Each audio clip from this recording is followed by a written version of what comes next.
जो निर्णय आम्ही घेतलाय तो कायद्याच्या चौकटीत बसवून घेतलेला आहे, कायदेशीर आणि नियमाला धरून घेतलेला आहे.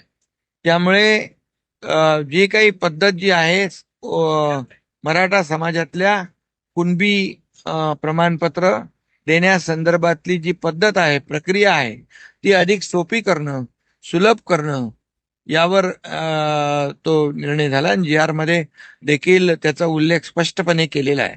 त्यामुळे मला वाटतं त्याची अंमलबजावणी करण्यामध्ये कुठलीही अडचण येणार नाही आणि कुणबी प्रमाणपत्र मराठा समाजाला मिळतील.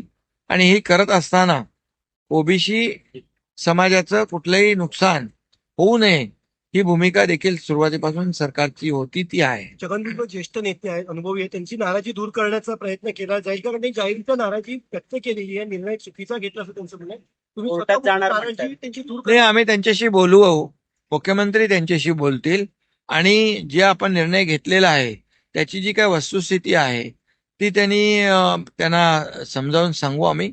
आणि मला वाटतं आपण घेतलेला निर्णय जो आहे तो त्याची माहिती आणि ती वस्तुस्थिती समजून घेतल्यानंतर मला वाटतं भुजबळ साहेबांचा नाराजी दूर होईल.